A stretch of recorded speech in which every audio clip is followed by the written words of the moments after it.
Hello everyone, welcome to Parikshapedia. इस video series में हम डिस्कस कर रहे हैं class 10 science lesson 1 chemical reactions और इक्वेशंस के बारे में। और पिछली वीडियोस में हमने कुछ बेसिक कंसेप्ट्स और साथ में कैरेक्टरिस्टिक्स देख लिए थे।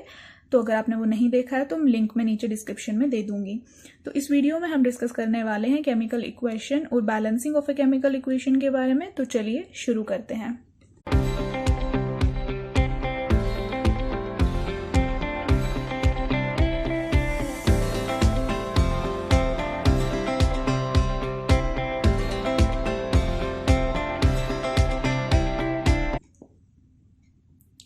सबसे पहले एक केमिकल इक्वेशन के बारे में पढ़ने से पहले हमें कुछ बेसिक सिंबल्स के बारे में पता होना चाहिए जो कि एक फिजिकल स्टेट को रिप्रेजेंट करते हैं। जैसे S जो है वो रिप्रेजेंट करता है एक सॉलिड स्टेट को, L लिक्विड स्टेट को, G गैस को और AQ एक्वियस सॉल्यूशन को। Aqueous solution is the solution in water. अब यही फिजिकल स्टेट के जो सिंबल्स हैं इनको लेकर हम केमिकल रिएक्शंस में यूज करेंगे और हम देखेंगे कि कैसे इनका यूज जो है वो एक केमिकल इक्वेशन में, एक केमिकल रिएक्शन में होता है। अब मेन टॉपिक है हमारे पास केमिकल इक्वेशंस। अब एक केमिकल इक्वेशन होती क्या है? Chemical equation is the representation of a chemical reaction with the help of symbols.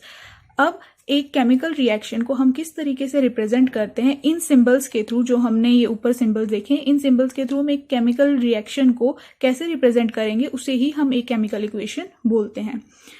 एक एग्जाम्पल के थ्रू इसे देखते हैं। जैसे सोडियम जो है वो क्लोरीन के साथ अगर रिएक्ट हो जाएगा तो वो सोडियम क्लोराइड देगा। अब अगर हम दोनों साइड पे देखें, रिएक्टेंट और प्रोडक्ट साइड पे, तो हमें एक चीज इसमें अलग दिख रही है। हर एक जो रिएक्टेंट है उसके साथ साथ ये सिंबल्स आपको देखने को मिलेंगे, है ना। अभी तक आपको नहीं पता था कि S जो है वो किसको रिप्रेजेंट कर रहा है, G जो है वो किसको रिप्रेजेंट कर रहा है, पर अब क्योंकि हम ऊपर ही देख चुके हैं कि हर एक फिजिकल स्टेट के लिए अपना अपना एक सिंबल है, तो हम इस रिएक्शन को देखकर आसानी से बता सकते हैं कि हर एक जो एलिमेंट है उसका स्टेट, उसका फिजिकल स्टेट क्या है। जैसे S जो है वो सॉलिड को रिप्रेजेंट कर रहा है, तो हमें ये पता चला कि सोडियम जो है उसका स्टेट क्या है, सॉलिड। वैसे ही क्लोरीन का क्या है, गैस, और NaCl का क्या है, सॉलिड। तो इसी तरह हम देख सकते हैं कि इन सिंबल्स के थ्रू हमें इजीली पता चल जाएगा कि रिएक्टेंट साइड पे या प्रोडक्ट साइड पे कौन सा एलिमेंट जो है वो किस स्टेट में एक्चुअली है। अब नेक्स्ट हमारे पास है बैलेंसिंग। एक केमिकल इक्वेशन को हम बैलेंस कैसे कर सकते हैं या बैलेंसिंग होती क्या है वो हम देखते हैं। Number of atoms of each element should be equal on both sides of the equation. Balancing क्या है कि हर चाहे हम रिएक्टेंट साइड पे देखें या प्रोडक्ट साइड पे देखें, हर एक साइड पे जो एलिमेंट्स हैं उनके एटम्स जो है वो इक्वल होने चाहिए। इसे हम इसके लिए भी हमारे पास एक मेथड है जिसे हम हिट एंड ट्रायल मेथड बोलते हैं। हिट एंड ट्रायल मेथड क्या है और कैसे वर्क करेगा वो हम एक एग्जाम्पल के थ्रू समझते हैं। जैसे हम एक एग्जाम्पल लेते हैं।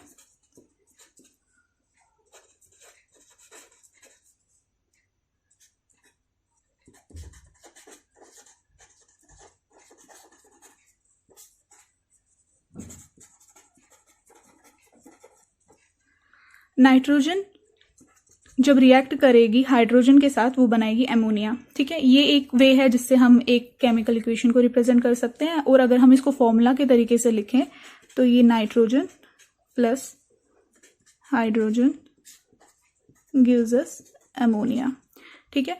इससे हमें पता चल रहा है कि इनकी अपने अपने फॉर्मूलाज क्या हैं। अब ये हिट एंड ट्रायल मेथड जो हमने देखा ये किस तरीके से वर्क करेगा। सबसे पहला ही स्टेप ये है कि आप अपने केमिकल इक्वेशन को इस तरीके से लिखेंगे फॉर्मूलाज के बेसिस पे, ठीक है। तो दूसरा स्टेप क्या है कि अब आपको देखना है, अब आपको बैलेंस करना है, तो आपको देखना होगा कि हर एक साइड पे, चाहे वो रिएक्टेंट है या प्रोडक्ट है, हर एक एलिमेंट के कितने एटम्स हैं। तो उसके लिए आप एक चार्ट बनाओगे ऐसे। पहला कॉलम होगा एलिमेंट, दूसरा कॉलम होगा एटम्स जो कि लेफ्ट हैंड साइड पे होंगे, और तीसरा होगा atoms on the right hand side, ठीक है। तो अब हम देखते हैं कि रिएक्शन में हमारे पास रिएक्टेंट कौन से हैं। एक N2 है, N2 है मतलब नाइट्रोजन है, तो सबसे पहले आप नाइट्रोजन लिखेंगे। दूसरा हाइड्रोजन है, 2 ही है तो आप 2 ही लिखेंगे, ठीक है। अब नाइट्रोजन के लेफ्ट हैंड साइड पे कितने एटम्स है? 2, तो आपने यहाँ पर 2 लिख दिया। उसी तरीके से हाइड्रोजन के कितने हैं? 2, तो आपने 2 लिख दिया। अब अमोनिया देखिए, अमोनिया में नाइट्रोजन के कितने हैं? 1, तो आपने 1 लिख दिया। और हाइड्रोजन के कितने हैं? 3, तो आपने 3 लिख दिया। तो आपको इससे एक चीज़ तो क्लियर हो रही है कि लेफ्ट हैंड साइड पे जो एटम्स है नाइट्रोजन के या हाइड्रोजन के, वो राइट हैंड साइड पे नहीं है, सेम नहीं है। तो मतलब ये अनबैलेंस्ड इक्वेशन है, इसे हमें बैलेंस करना पड़ेगा। अब हम बैलेंस करना है हमें, तो हम कैसे करेंगे?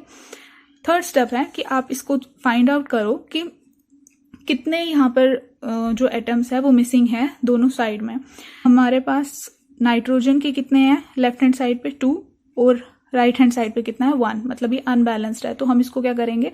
मल्टीप्लाई करेंगे राइट हैंड साइड को 2 से। जब हमने इसको 2 से मल्टीप्लाई कर दिया तो हमारी इक्वेशन कैसे बनेगी? Nitrogen plus hydrogen gives us ammonia, यही थी इक्वेशन। अब मैंने क्या बोला कि नाइट्रोजन के तो 2 है तो 2 ही है।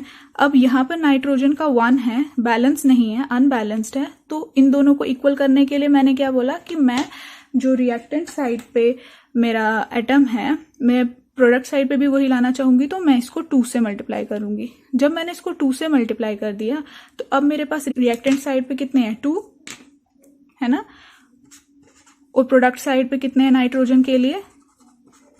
2, ठीक है। तो मतलब मेरी नाइट्रोजन जो है के लिए बैलेंसिंग हो गई है। अब अगर हम हाइड्रोजन को देखें यहाँ पे, तो यहाँ पे हाइड्रोजन के कितने हैं? 2 है ना, और यहाँ पे हाइड्रोजन का जब मैंने मल्टीप्लाई कर लिया 2 से एमोनिया को, तो हाइड्रोजन के कितने हो गए? 3 × 2 6,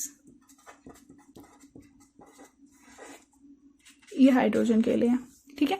तो मतलब यहाँ पर 2 और यहाँ पे 6, बैलेंस नहीं है ना। तो हम क्या करेंगे? किसको मल्टीप्लाई करेंगे? हम यहाँ पे रिएक्टेंट साइड पे मल्टीप्लाई करेंगे, किसको? हाइड्रोजन को। और कितने से मल्टीप्लाई करेंगे? 2 यहाँ पे प्रेजेंट है, यहाँ पे भी 2 प्रेजेंट है, मिसिंग यहाँ पे क्या है? 3, तो मैं मल्टीप्लाई करूंगी 3 से, ठीक है। जब मैं इसको मल्टीप्लाई 3 से करूंगी तो मेरे पास हाइड्रोजन के कितने हो गए? 6, और यहाँ पे मेरे पास कितने हो गए? 6। तो अगर मैं अब इसका चार्ट बनाऊं तो यहाँ पर नाइट्रोजन, हाइड्रोजन, ये लेफ्ट हैंड साइड, ये राइट हैंड साइड। नाइट्रोजन के कितने हो गए? 2, राइट हैंड साइड पे यहाँ पे नाइट्रोजन के कितने थे? 1, मल्टीप्लाई 2 से कर दिया तो अब कितने हो गए? 2। वैसे ही हाइड्रोजन का पहले कितने थे? 2, और मल्टीप्लाई करके यहाँ पे कितने हो गए थे? 6। जब मैंने इसको भी मल्टीप्लाई 3 से किया तो अब कितने हो गए? 6। तो क्या मेरे जो लेफ्ट हैंड साइड पे हैं और राइट हैंड साइड पे एलिमेंट्स है वो सभी इक्वल हैं? हाँ, ठीक है। तो इससे हमें क्या पता चला? अब मैं अगर इसको फॉर्मूला के बेसिस पे लिखती हूं तो ये कुछ इस तरीके से आएगा, nitrogen plus hydrogen gives ammonia. Balancing कहाँ हुई? नाइट्रोजन यहाँ पर 2 से मल्टीप्लाई किया था, ये हो गया, और यहाँ पर अब 2 है और यहाँ पर 3 × 2 = 6, तो मैं किससे मल्टीप्लाई किया? 3 से। तो ये रिएक्शन जो है अब एक बैलेंस्ड केमिकल रिएक्शन है।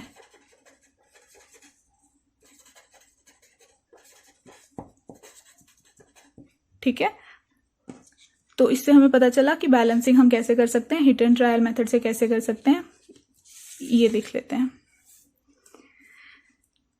देखिए, पहला स्टेप कि आप केमिकल इक्वेशन को लिखें उनके फॉर्मूलाज के थ्रू, N2H2 and NH3, ठीक है। Nitrogen plus hydrogen gives ammonia. दूसरा स्टेप, आप बैलेंस करें एटम्स को ऑन बोथ साइड्स। एलिमेंट लिखा, कितने एटम्स लेफ्ट हैंड साइड पे हैं वो लिखा, कितने एटम्स राइट हैंड साइड पे हैं वो लिखा। फिर अब एलिमेंट्स के कॉलम में देखना है रिएक्टेंट पे कितने एलिमेंट्स है, 2, कौन कौन से? NH, नाइट्रोजन और हाइड्रोजन। फिर एटम्स लिखा, कितने हैं, इसके कितने थे? 2, तो 2 लिखा। इसके कितने थे? 2, तो 2 लिखा। और यहाँ पे राइट हैंड साइड पे N का कितना था? 1, और यहाँ पर कितना था? H का? 3। थर्ड स्टेप कि अब आपको बैलेंस करना है किसको? नाइट्रोजन एटम को। जब अब नाइट्रोजन एटम को बैलेंस किया तो हमने किससे मल्टीप्लाई किया था राइट हैंड साइड पे, अमोनिया को किससे मल्टीप्लाई किया था 2 से। तो मेरे पास जब मैं 2 से इसको मल्टीप्लाई करूंगी N2 सेम रहेगा, N2 H2 सेम चेंज आएगी, इसको 2 से मल्टीप्लाई किया तो यहाँ पर 2 आया। फिर अब मैंने देखा कि जब मैंने 2 से इसको मल्टीप्लाई किया मेरा यहाँ पर चेंज आया, यहाँ पर मेरे पास अब जब 2 से मल्टीप्लाई किया तो क्या बना 6 और यहाँ पर 2 ही। तो इसको किससे मल्टीप्लाई करूंगी, इसको भी 3 से करूंगी। तो मैं अब हाइड्रोजन एटम्स को बैलेंस करने के लिए हाइड्रोजन को किससे मल्टीप्लाई करूंगी, लेफ्ट हैंड साइड पे 3 से। तो जब मैं इसको 3 से मल्टीप्लाई करूंगी तो क्या आएगा, ये N2 एज इट इज रहेगा। 3 से मल्टीप्लाई किया तो 3H2 और यहाँ पर 2 से किया था तो 2H3। तो अब हम देख सकते हैं लेफ्ट हैंड साइड पे नाइट्रोजन के 2 एटम्स, राइट हैंड साइड पे नाइट्रोजन के 2, लेफ्ट हैंड साइड पे हाइड्रोजन के 6 और राइट हैंड साइड पे भी हाइड्रोजन के 6। तो ये एक बैलेंस्ड केमिकल इक्वेशन है। तो ये तो एक एग्जाम्पल हो गई जिससे हमें पता चला कि हम बैलेंसिंग कैसे कर सकते हैं और कैसे नहीं। पर ज़रूरी नहीं है कि हम हर एक केमिकल रिएक्शन को जो है वो बैलेंस करें। मतलब ये डिपेंड करता है कि आपकी अगर कोई रिएक्शन ऐसी भी होती है जो पहले से ही बैलेंस्ड फॉर्म में होती है तो उसमें आपको बैलेंस करने की ज़रूरत नहीं होती है। डिपेंडिंग अपॉन कि रिएक्शन कैसी है उस तरीके से आप उसको बैलेंस करते हैं। जैसे एक एग्जाम्पल देखते हैं जिसमें बैलेंसिंग की रिक्वायरमेंट है या नहीं है, वो हम चेक करते हैं। जैसे एग्जाम्पल एक देखते हैं, जिंक को अगर मैं डाइल्यूट सल्फ्यूरिक एसिड के साथ रिएक्ट करती हूँ तो वो zinc sulphate plus hydrogen gas देगा। ठीक है, this is zinc, this is dilute sulphuric acid,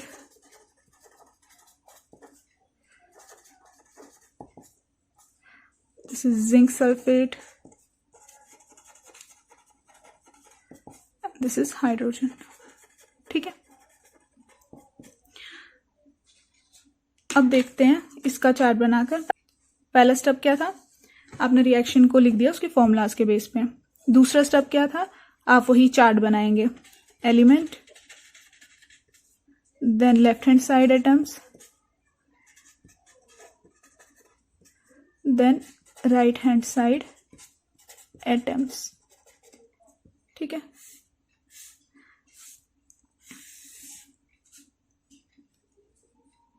elements कौन से हैं, जिंक है, हाइड्रोजन है, सल्फर है और ऑक्सीजन है।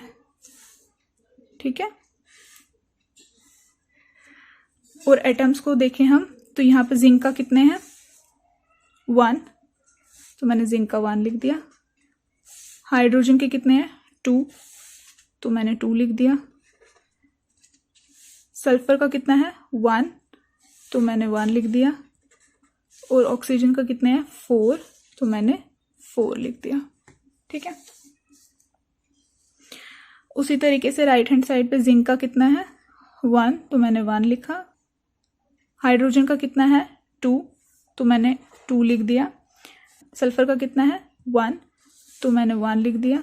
और ऑक्सीजन के कितने हैं 4, तो मैंने 4 लिख दिया। ये मेरे पास सारा चार्ट कंप्लीट हो गया जिससे मेरे को लेफ्ट हैंड साइड और राइट हैंड साइड के एटम्स पता चले। तो अगर हम इसको ध्यान से देखें तो क्या मेरे जो लेफ्ट हैंड साइड पे एटम्स आ रहे हैं और जो राइट हैंड साइड पे एटम्स आ रहे हैं उनमें कुछ डिफरेंस है। जिंक का लेफ्ट हैंड साइड पे कितना था 1, राइट हैंड साइड पे 1, H का हाइड्रोजन का 2, यहाँ पे भी 2, सल्फर का 1, 1, 4, 4 ऑक्सीजन का। तो दोनों साइड से जो हमारी रिएक्शन है उसमें हर एक एलिमेंट के जो एटम्स हैं रिएक्टेंट साइड पे और प्रोडक्ट साइड पे सेम है। तो उससे हमें क्या पता चल रहा है, उससे हमें एक चीज पता चल रही है कि ये जो रिएक्शन थी वो एक बैलेंस्ड रिएक्शन है। इसमें हमें hit and trial method use करने की जरूरत ही नहीं है। हिट एंड ट्रायल मेथड हम तब यूज करते हैं जब आपके एक रिएक्शन जो है वो अनबैलेंस्ड होगी और उस रिएक्शन को बैलेंस करने के लिए हम वो प्रोसीजर का यूज करते हैं। तो ये एक एग्जाम्पल मैंने आपको बताई जिसके थ्रू आपको ये पता चल जाएगा कि हर एक रिएक्शन जो है वो बैलेंस्ड हो ऐसा ज़रूरी नहीं है, और हर एक रिएक्शन जो अनबैलेंस्ड है उसको बैलेंस करने के लिए ही हम hit and trial method use करते हैं। तो आई होप कि आपको ये लेक्चर समझ आया हो। तो नेक्स्ट वीडियो में हम डिस्कस करेंगे types of the chemical reactions के बारे में। तो तब तक के लिए thank you and keep supporting.